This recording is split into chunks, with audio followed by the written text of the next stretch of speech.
everybody, welcome back to my channel. Oke, di pertemuan kali ini kita akan belajar bahasa Inggris lagi. Bahasa Inggris, English is fun. Bahasa Inggris itu sangat menyenangkan sekali. Baik, di pertemuan kali ini kita akan membahas modal auxiliary verb, khusus untuk kata bantu can dan will. Oke, tonton sampai habis ya. Jangan kemana-mana, don't go anywhere.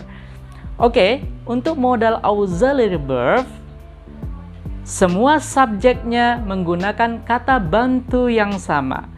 Contohnya kata bantu can, semua subjek, baik itu I, you, we, they, he, she, it, semuanya menggunakan kata bantu yang sama. I can, you can, we can, he can, she can, they can. Oke, jadi semua subjek menggunakan kata bantu yang sama. Oke, everybody.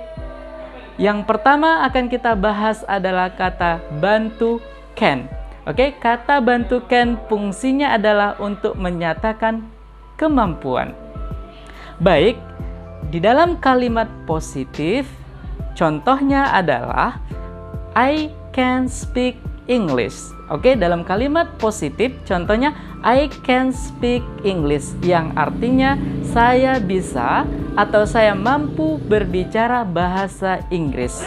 Jadi kata can di sini menyatakan kemampuan. Itu dalam kalimat positif.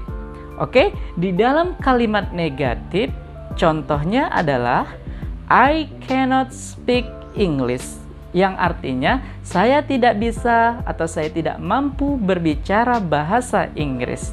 Di dalam kalimat negatif artinya menunjukkan ketidakmampuan. Setelah kata bantu atau modal can ditambah kata not. Jadi I cannot speak English. Saya tidak mampu atau saya tidak bisa berbicara bahasa Inggris. Selanjutnya di dalam kalimat tanya, kata can atau kata bantu can tadi kita letakkan di awal kalimat. Oke, ketika kata can diletakkan di awal kalimat untuk di kalimat tanya, maka fungsinya tidak lagi untuk menyatakan kemampuan, tapi fungsinya adalah untuk meminta izin. Example, contohnya, can I borrow your pen? Oke, ketika kata can diletakkan di depan, dia artinya meminta izin. Bisakah atau bolehkah? Can I borrow your pen? Bisakah atau bolehkah aku meminjam penamu? Jadi disarankan juga untuk kata can di dalam kalimat tanya maka ditambah kata please agar terdengar lebih sopan. Can I borrow your pen please? Bolehkah aku pinjam penamu? Maka ditambah kata please agar terdengar lebih sopan. Oke, itu penjelasan singkat tentang penggunaan kata bantu can, yang artinya atau fungsinya untuk menyatakan kemampuan. Oke, everybody, do you understand? Oke, next kita lanjut ke kata bantu yang kedua, yaitu kata will. Oke, selanjutnya adalah kata will, yang mana fungsi dari kata will adalah untuk menyatakan kemauan ataupun prediksi. Jadi ketika kita menggunakan kata will, dia menunjukkan kemauan ataupun juga sebuah prediksi.